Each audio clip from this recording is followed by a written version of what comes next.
We're sharing our insider tips for making the perfect pizza every time. Don't have a stand mixer? No problem. Here's our no-knead pizza dough recipe.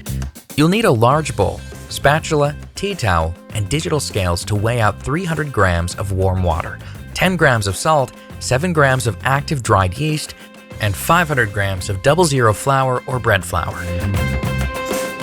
Add the water, salt, and yeast to the bowl. Stir to dissolve, then add the flour.